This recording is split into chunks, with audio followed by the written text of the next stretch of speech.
Hi there, this is Kim, and I wanted to talk to you about ways that we have to support you. I know when you're listening to this podcast that you are wondering about emotional eating and wondering what you can do differently with food. And I want to have you go get the Am I an Emotional Eater quiz.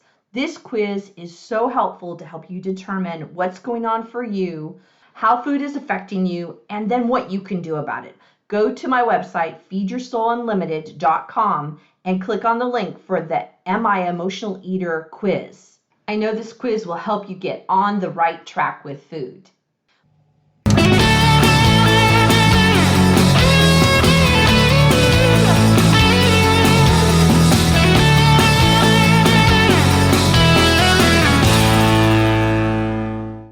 Welcome to the Feed Your Soul with Kim podcast. I am Kim McLaughlin, your host. I help people have peace with food and to feed their soul. I want to help you put food in its proper place as nourishment and increase your satisfaction in life. I am a psychotherapist, a blogger, author, speaker, and I focus this podcast on giving you ways to understand food differently and help you in your relationship with food.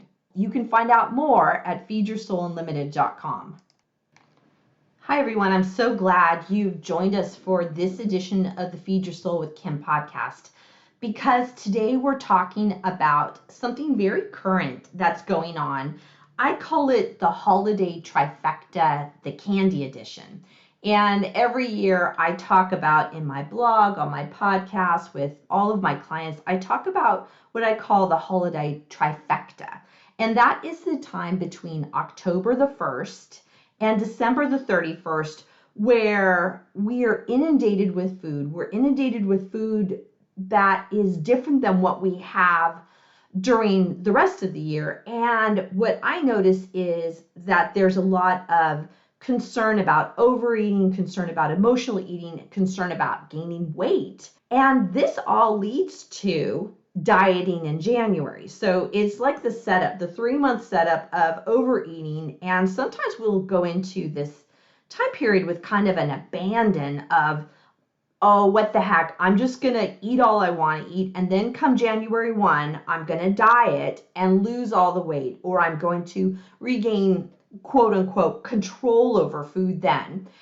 And I want to challenge you to think about this all differently. There are these strong messages that you can't control food, and that shows up during the holiday time because it can feel kind of out of control.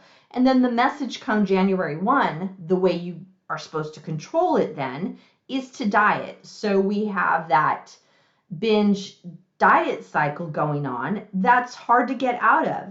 We also can get the message that we can't stop eating once we start, which reinforces the idea that we shouldn't even start eating. And then if we do eat these things that we think are bad, that then we're feeling out of control because we shouldn't be eating it in the first place.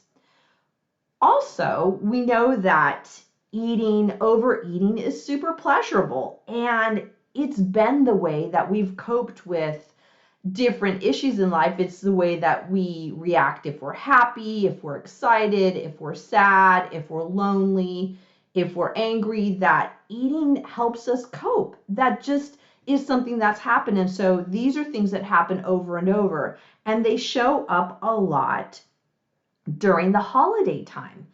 The other thing that happens during the holiday time that I really want you to think about is that the holidays are rife with special foods, the special foods that come out once a year. So what happens right now? We're just done with Halloween, and what showed up was candy, a lot of candy. I don't know about you, but it was really interesting that my daughter came home with a lot of candy. It seemed that this year, we're 1 year out from the pandemic starting, that there was more people giving out candy and giving out a lot of candy and big pieces of candy. I was so surprised at how much candy she came home with, and how many people were out trick-or-treating and how much candy was out there.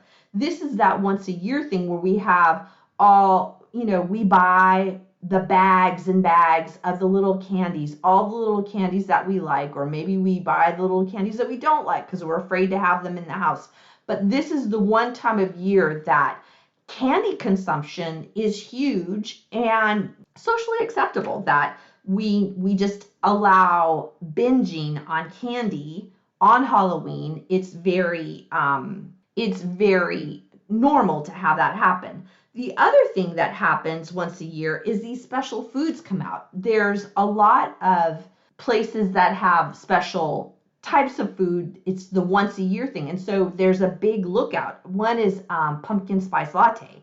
So Starbucks puts it out at a special time every year, and it's a short period of time. So if you want to have it, it's one of those foods that's going to go away at Starbucks. And so it's brilliant marketing because it gets you wanting this thing, and then you might have a lot of it because you know you're going to be deprived of it for the rest of the year. That kind of idea of it's a restriction for the rest of the year. So when it comes out, you might tend to binge these things like a pumpkin spice latte because come, I don't know what time of year, it's going to be gone soon enough because they've just brought out the Christmas the Christmas recipes. So it's gone and then you can't have it. So you're going to want it more because it's in such limited supply.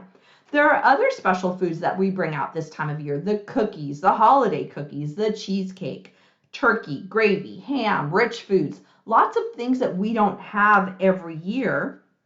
And we actually eat them, a lot of them, binge on them because we don't allow ourselves to have them the rest of the year.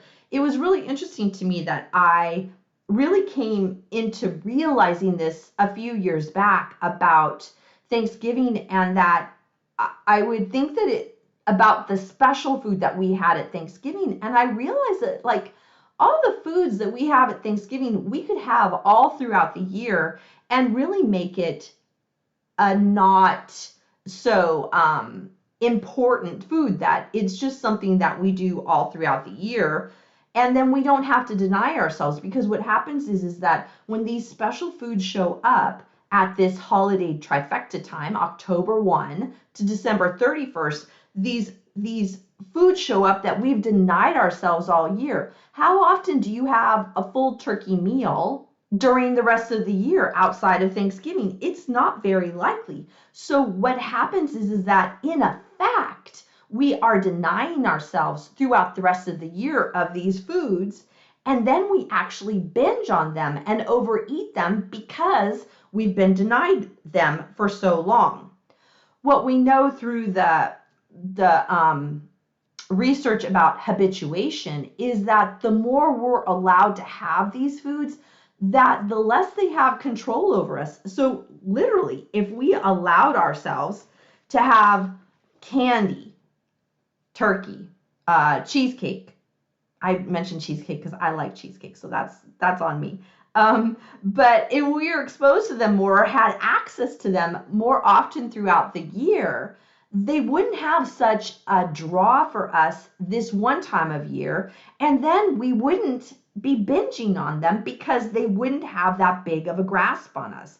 I hope you really get this as a takeaway, because that is so important, that idea of denying yourself throughout the year of these holiday foods, that they're special, quote unquote, holiday foods. When we deny them, when they come around, we want them a lot. And then we tend to overeat them because we love the taste of them and we know that it is going to go away. It's interesting that at a local fitness center, one of the things they're doing in the month of November is a no candy November. So you win a prize at the end of the month if you don't eat candy. And I thought that was interesting because that once again goes to the idea of restricting ourselves from certain foods because we can't control them. So if we are in this kind of group setting, then we're buying into the idea that I need to restrict candy because I can be out of control with it. And it's interesting to me that so many people buy into that mindset of I need to eliminate a type of food because I can be out of control with it. I mean, they didn't say let's eliminate soup or let's eliminate salad or let's eliminate apples. It's candy because there's good bad concept associated with candy, and that since it's not healthy, quote unquote, that we need to not have it. And I find that interesting. And I just want you to consider and wonder, are you falling into that kind of mindset of, I shouldn't have any more candy? So like you do the trick-or-treating, or your kids do the trick-or-treating the other day, and now there's all this leftover candy. I know people that will sell it to the dentist, who then send it to troops overseas, which is kind of a nice thing to do because they deserve as much a sweet treat as anybody deserves. But there's also this idea that I need to get rid of the candy because I can be out of control with candy. And what I want you to consider is maybe what makes you out of control with candy is that you deny yourself of it. It's just a different way of looking at it, and it becomes more in alignment with the intuitive eating idea that we talk about on this podcast. Hi guys, this is Kim, and I want to let you know that the Emotional Eating Solutions 8-week course is open now. You can find it on my website at feedyoursoulunlimited.com. Go to the Work with Kim tab and click on that. This is the time to get peace with food, and I know this course will help you. You also can find the link in the show notes to the Emotional Eating Solutions 8-week self-study course. What we know from research, and just think about it throughout your life, is that that there's a diet binge cycle that happens. And I've talked about this before, and I still want to keep talking about it because it takes a long time to really get it. So if you think of a circle, at the top of the circle is diets and restrictions. So what happens is that if we feel bad about ourselves, if we feel out of control, what do we know how to do? We diet, we restrict, we take away. And what we know is that as we go around that circle, the next thing that happens is we binge. It might be an hour, a day, a month, a year, 2 years. But what we know is that for every diet and time of restriction, there is a binge. And what happens is then when we binge on these foods that we think we shouldn't have. And we then feel out of control. We move around the circle a little bit more, and we come up then to shame and guilt. We feel bad about ourselves. We hate ourselves. We hate our body. We think we're going to get fat and that we are horrible people for binging. So then that shame comes along, and the only way we know how to manage that shame and anger towards ourselves is that we go back up to the top and we binge, or excuse me, we don't binge. What we do is go back up to the top and we diet and restrict. And we start the cycle all over again.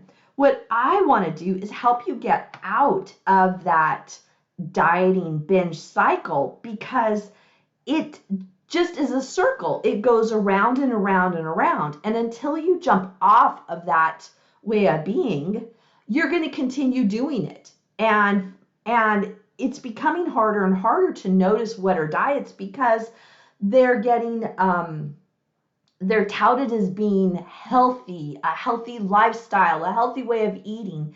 And generally that's code word for diet and restriction. So we talk about this in other podcasts about what is a diet, and we'll continue to talk about that because it's something really important to start discerning what is a diet for you. When do you know if you're leaning towards a diet? And I gotta say, I've been doing intuitive eating for years, and sometimes I fall prey to that idea of the diet mindset and how quote unquote easy it's gonna be. And it's not. And I know that the best thing for me is to jump off of that diet binge shame cycle, because it doesn't serve me and it keeps me locked going round and around in a direction that just doesn't work. So the other thing we know about binging and how to start noticing when this is going on is that we start to look at food as good and bad. This is good food. This is bad food. This is what I should eat. This is what I shouldn't eat. There's a right food. There's a wrong food.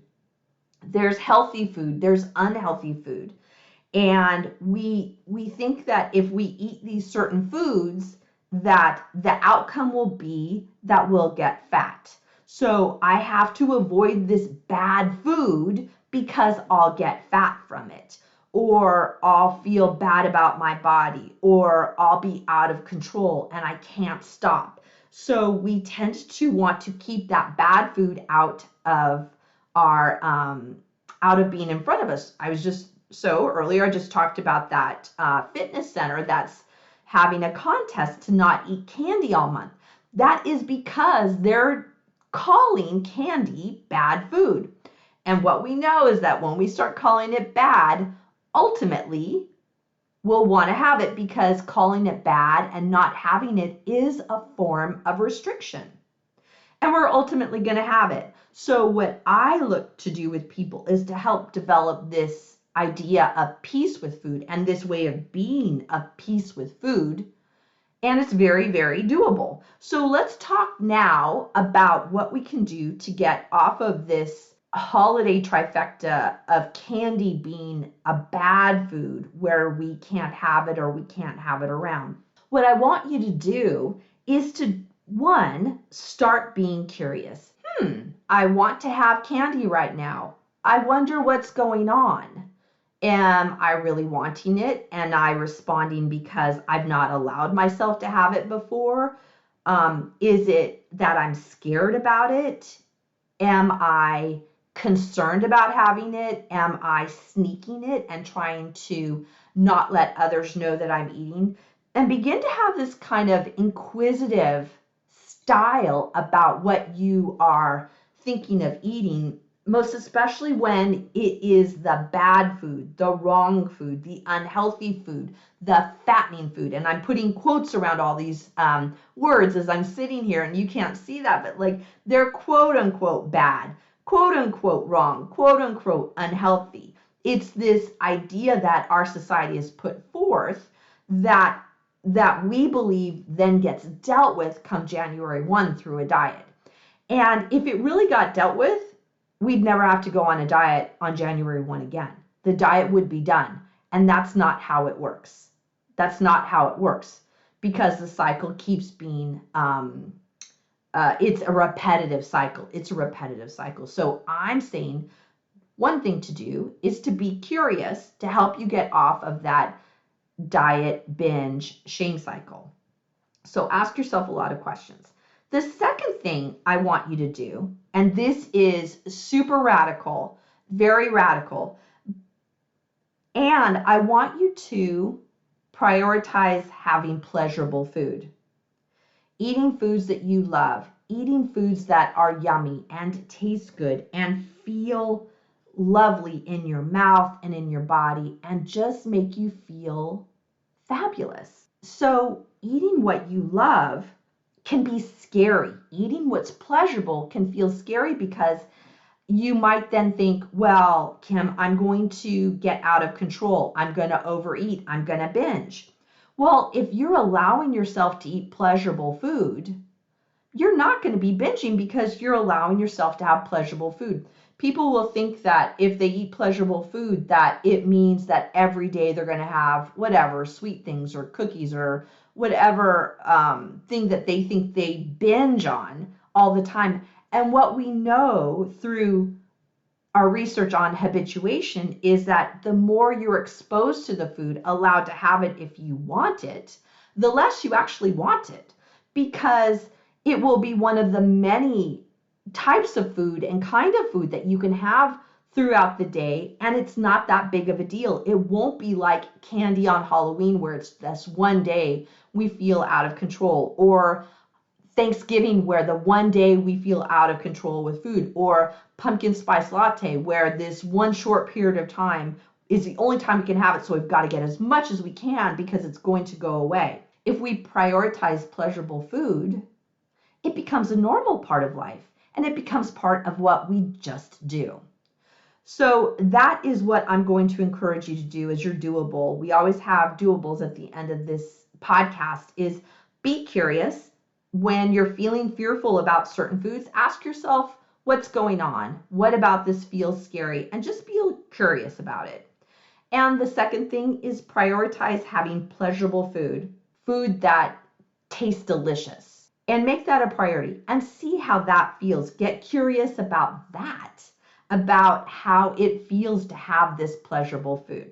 Thank you for being on this podcast. We love having you on the Feed Your Soul with Kim podcast.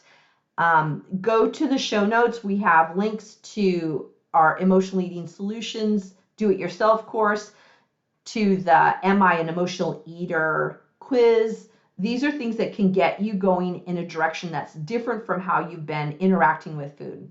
Until next time, bye everyone.